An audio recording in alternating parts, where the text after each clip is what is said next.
여러분 한 사람 한 사람이 하나님의 자랑거리, 세상의 자랑거리가 되기를 소망합니다. 그렇다면 하나님이 기뻐하시는 영적 예배가 도대체 무엇일까요? 로마서는 성경에서 예배가 무엇인지를 가르쳐주는 절정, 꽃이라고 말할 수 있어요.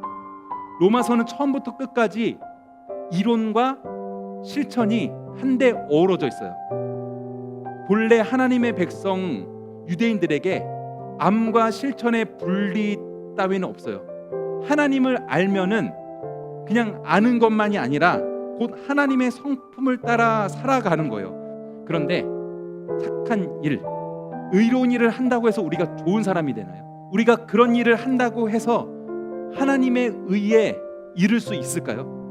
로마서 앞부분에 의하면 이 질문에 대한 답은 No, never, 절대 그럴 수 없다라는 거예요. 우리 스스로 착하고 의롭게 살려는 노력으로 될 수 있는 게 아니에요. 오직 하나님만이 우리를 새로운 사람으로 만들어 가십니다. 그러므로 로마서에서 이렇게 말씀하고 있는 12장 2절 후반 전반부의 말씀입니다. 너희는 이 세대를 본받지 말고 오직 마음을 새롭게 함으로 변화를 받아. 스스로 노력해서 스스로 레벨업해서 훌륭한 사람이 되라고 말씀하는 게 아니에요. 변화를 받으라고 합니다. 하나님이 변화시켜 주신다. 하나님 아버지 그리고 아들이 보내시는 성령님을 통하여 우리가 새로운 사람으로 변화를 받게 됩니다. 우리 예배의 대상, 우리의 주인이신 하나님께서 우리 못돼 먹은 습관을 고쳐서 구별된 거룩한 사람, 착하고 의로운 사람으로 변화시켜 주신다는 내용이 제임스 스미스 선생님의 습관이 영성이다라는 책의 내용이에요. 사람이 바뀌면 습관이 바뀌고 습관이 바뀌면 삶이 바뀝니다. 하나님을 예배하는 자들의 인생 주도권이 하나님께로 넘어가게 돼요. 은혜로 우리의 시간표와 우리의 습관들이 재조정, 재구성되는 거예요. 하나님 안에 있는 삶, 하나님을 예배하는 삶이 바로 이런 거예요. 감독이 바뀜으로 전술과 그에 따른 움직임이 달라지는 것과도 같아요. 하나님 안에 있어서 많은 것이 변화를 받아요. 홍명보가 감독이 되면서 무엇보다 강조한 거 선수들의 마음가짐이에요. 성경에서 말씀하는 것도 마음의 변화를 시작으로 삶이 변화를 받는 거예요. 마음뿐 아니라 몸도 주인의 뜻에 따라 알맞게 변화되는 거예요. 이것이 1절에서 말하고 있는 몸으로 드리는 영적 예배입니다. 우리의 예배를 받으실 진정한 대상은 누구일까요? 새로운 친구들도 당연하게 교회 처음 온 친구들도 예배의 대상은, 예배를 받으시는 분은 하나님이시라는 것을 당연히 알 거예요. 하지만 그게 너무나도 당연한데 그 당연한 걸 까먹고 못하게 방해하는 존재가 있는데 그 존재의 이름이 뭘까요? 이름하여 마귀. 창세기에 의하면 사람이 타락했어요. 뱀이 하나님을 예배하지 못하게 했어요. 보통의 사람들에게 뱀, 스네이크는 너무나도 무서운 존재예요. 2000년대 초반에 한 시대를 풍미했던 대작 게임이 있었어요. 네, 디아블로입니다. 이런 무시무시한 외관과 달리 나름 성경적 게임이라고 말할 수 있어요. 어느 정도 레벨이 되면은 이 전신갑주를 입고 검을 들고 마귀, 악마를 물리칩니다. 이 디아블로 마지막 액트 4의 보스가 디아블로예요. 디아블로는 신약 성경에 나오는 마귀를 일컫는 말이에요. 나중에 확장판이 나오는데 그 확장판 액트 5의 끝판왕은 바알입니다. 바알도 성경에서 나오는 귀신의 왕이죠. 마귀, 악마가 이렇게 징그럽거나 무서운 모습으로 뿔 달린 이런 괴물의 모습으로 온다면은 오히려 고마울 것 같아요. 누구든 마귀인 줄 알고 알아서 딱 피해갈 수 있으니까요. 하지만 마귀는 대부분 은밀하게 유혹해요. 오히려 마귀는 크게 두 가지, 친근함과 달콤함을 무기로 사람에게 다가와서 유혹을 합니다. 마귀는 헬라어 원어로 디아볼로스라고 해요. 이것은 비방하다, 방해하다라는 뜻을 가지고 있어요. 하나님을 예배하지 못하도록 은밀하게 유혹하고 방해해요. 마귀는 지금도 우리를 유혹하며 심지어 하나님의 아들 예수님도 유혹했어요. 은밀하게 속삭이며 다가오죠. 예수님은 공생애를 시작하시기 전에 광야에서 40일 동안 훈련을 받으셨어요. 레벨업을 하러 사냥터 던전으로 나가신 거였죠. 이 시험이 지나면 엄청난 레벨업과 하나님의 인증이 있을 것입니다.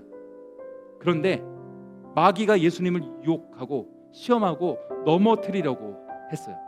어떻게 해요? 친밀함과 달콤함을 무기로 다가와서 하나님의 말씀을 들이대며 유혹했어요.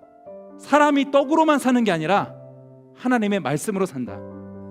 주 너의 하나님을 시험하지 말라라고 대답하셨어요. 예수님이 받으신 세 가지 시험 모두에 예수님이 어떻게 대답하셨어요? 기록되었을 때, 기록된 말씀으로 시험을 물리치셨다는 것을 우리가 반드시 기억했으면 좋겠습니다.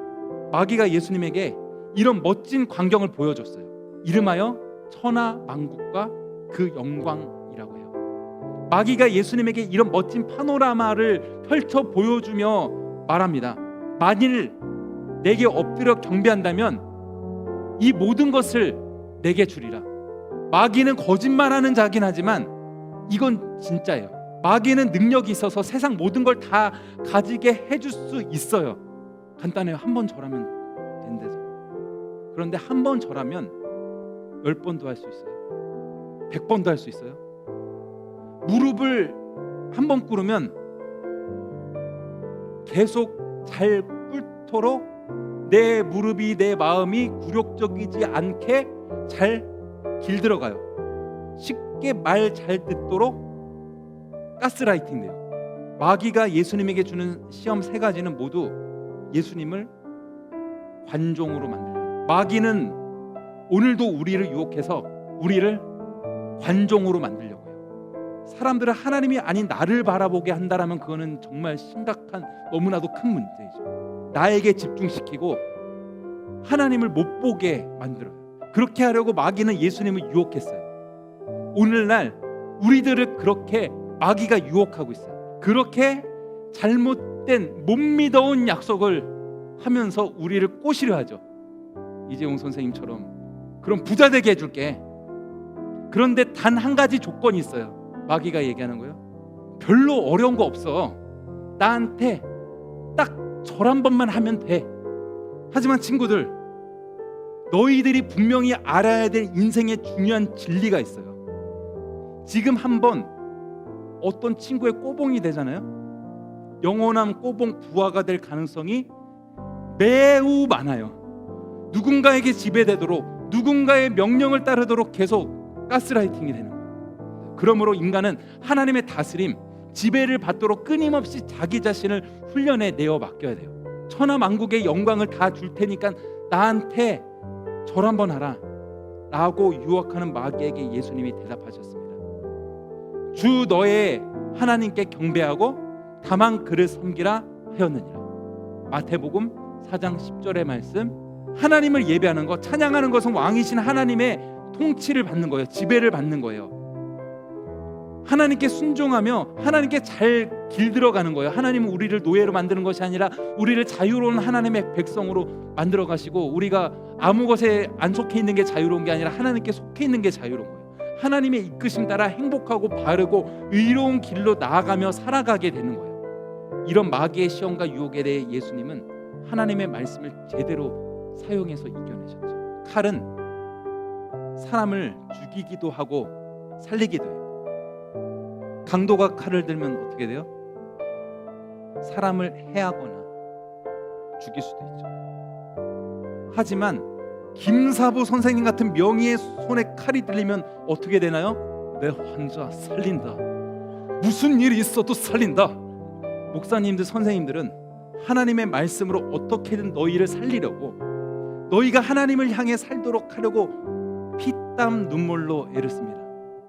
그렇다면 너희도 어떻게든 말씀을 알고자, 따르고자, 말씀대로 살고자 나름 많이 부단히 애를 써야 돼요. 마귀의 유혹을 이기고 세상을 이기는 믿음의 어린이들, 믿음의 부모님들, 그런 믿음의 어르신들이 다 되시기를 바랍니다. 참된 예배자로 날마다 새롭게 지어져가는 우리가 되기를 소망합니다. 메마른 땅을 적셔주는 단비처럼 목마른 영혼을 채우시는 성령의 부으심을 기대하며 우리가 대부분 처음 듣는 찬양이지만 함께 찬양하며 나아가기 원합니다. 메마른 땅을 적셔주는 단비처럼 목마른 내 영혼 채우소서. 갈급한 영혼 찾으시는 성령이여 은혜의 강되어 흐르소서.